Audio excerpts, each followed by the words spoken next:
escucharás, bueno, muchas cosas más. ¿Aló? ¿Aló? Oi pessoal, meu nome é Luma Grisoni e nós estamos aqui em mais um minicast do Nebulosa Podcast. E hoje eu trouxe para vocês uma história bem curiosa de um necrotério que ficou muito famoso em Paris no final de 1800, começo de 1900.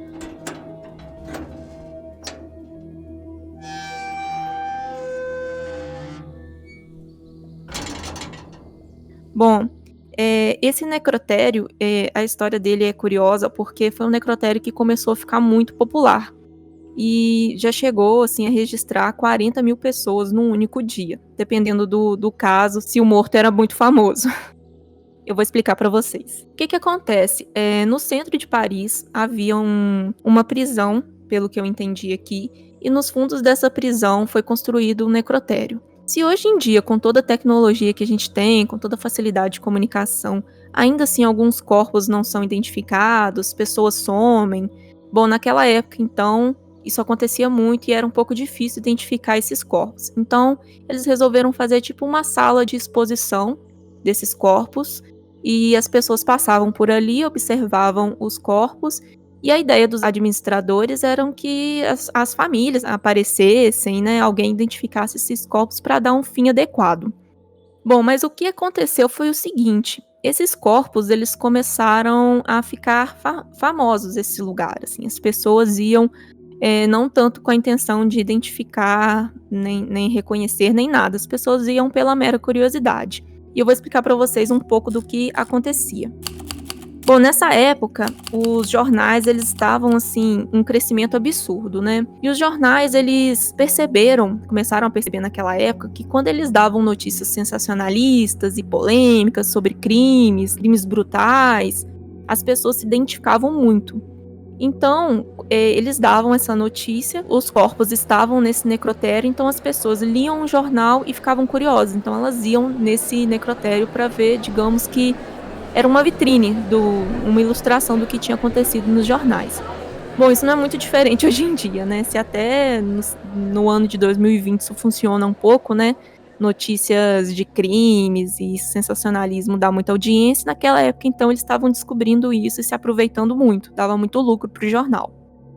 Outra coisa curiosa é que os jornais naquela época, eles estavam começando a publicar, digamos que os romances, né? Antes de ter TV, cinema, essas coisas assim, as novelas, digamos assim, as histórias, elas eram publicadas nos jornais, né? Em cada edição saía, digamos, um capítulo, ou então semanalmente saía um capítulo. Machado de Assis, por exemplo, foi muito publicado assim. Então, esses romances essas histórias ficcionais que estavam saindo nos jornais, muitas delas eram inspiradas nesses crimes brutais. Então, além do crime ser reportado e de forma bem, duvidosa, né, com muito sensacionalismo, ainda tinham essas histórias que exploravam o acontecimento. Então, alguns corpos ali foram ficando bem famosos. E o que acontecia também? Quando o jornal anunciava um crime brutal e as pessoas muitas pessoas iam nesse necrotério, o jornal se aproveitava disso e acabava publicando uma série de reportagens. Então o necrotério ali, ele ficava sendo visitado durante vários dias ou várias semanas, né, por conta dessas histórias que eram publicadas. O que alguns estudiosos falam é que as pessoas, elas tinham um interesse muito grande por acontecimentos reais. As histórias, ficcionais, elas assustam, as pessoas se interessam também, mas quando a história é real, tem um peso muito maior, né? Talvez seja até por isso que a gente gosta muito de histórias de psicopatas e tal. É uma parte da mente humana meio mórbida, né? Talvez se a gente vivesse naquela época, a gente também ia ser essas pessoas que ficam visitando. Eu com certeza seria, porque eu ia ficar curiosa. E uma coisa muito triste que aconteceu é que teve um corpo que ficou muito, muito famoso, que foi um corpo de uma menininha de 3 anos que foi encontrada num vão de escada. Bom, aparentemente não tava com sinais de agressão, parece que só com uma leve escoriação na bochecha. Então esse cadáver ele foi transferido para o necrotério para ficar em exposição também, porque não foram encontrados familiares, né? Não se sabe até hoje o que aconteceu. E num dos dias de maior movimentação, estima-se que passaram por lá mais ou menos 50 mil pessoas para ver esse corpo. E toda essa multidão, ela meio que girava o comércio também, porque muitos ambulantes iam para a porta do necrotério para vender doces, para vender pão. Era uma coisa que movimentava bastante ali o centro de Paris. Uma coisa bem curiosa e meio estranha, né? Para não falar outra coisa, eles colocavam o corpo da menininha sentada numa cadeira de veludo. Eles amarravam o corpo para ele ficar sempre da mesma forma. E toda noite eles pegavam o corpo com a cadeira e tudo e colocavam dentro de um refrigerador. Eu acho isso tão bizarro. E no outro dia voltava com esse corpo para a exposição. Bom, mas chegou um ponto que a decomposição ficou muito avançada. Vocês imaginem o cheiro e a situação. E então eles decidiram fazer uma autópsia, finalmente, depois de muito explorar esse corpo da menininha. Bom, e como eu falei, até hoje não se sabe por que essa menininha foi abandonada. Pela autópsia, eles concluíram que foi uma morte natural, que ela se sufocou engasgando com uma minhoca. Gente, tá escrito aqui no livro, eu não entendi muito bem, mas infelizmente não é muito incomum crianças novinhas, não só crianças novinhas, pessoas morrerem engasgadas. É uma coisa que às vezes acontece, é meio triste.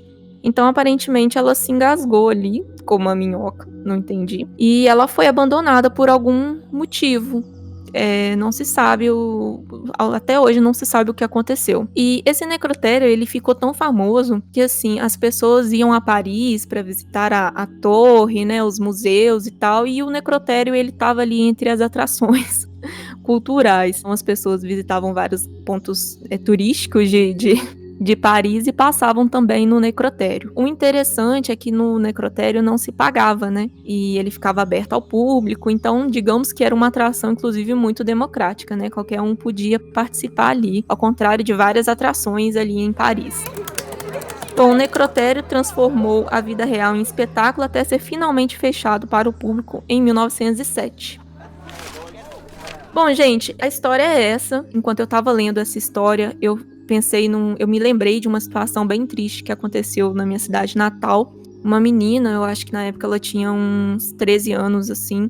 Ela sofreu um acidente bem triste no centro da cidade, envolvendo um caminhão, acho que ela tava de bicicleta e tal, um acidente de trânsito. E isso chocou a cidade inteira, uma cidade pequena, né? Na época eu não fiquei sabendo, eu fiquei sabendo um pouco depois.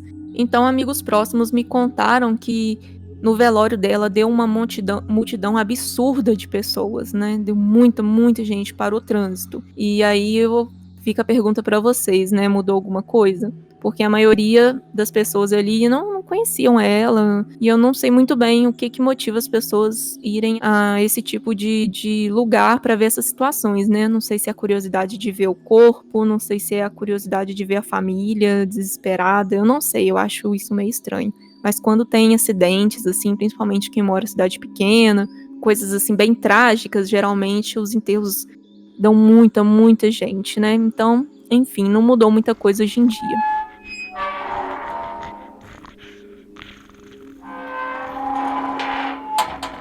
Bom, e essa história eu retirei do livro O Cinema e a Invenção da Vida Moderna, no capítulo 4, Espetáculos e Espectadores, e chama O Espectador Cinematográfico antes do Aparato do Cinema, o gosto do público pela realidade na Paris, fim de século. Bom, esse livro ele é bem legal e ele fala muito dessa questão pré-cinema, dos hábitos das pessoas, né, esse fascínio com a vida cotidiana. Fala também, nesse mesmo capítulo, dos museus de cera, que também ficaram muito famosos na época, mas essa história eu achei bem curiosa, assim, e eu resolvi trazer para vocês. Tem algumas ilustrações aqui no livro também, que eu vou tirar algumas fotos e vou postar no Instagram. Bom, por hoje é só. Nos sigam nas redes sociais e comentem aí o que vocês acharam dessa história. Um abraço, beijos, tchau!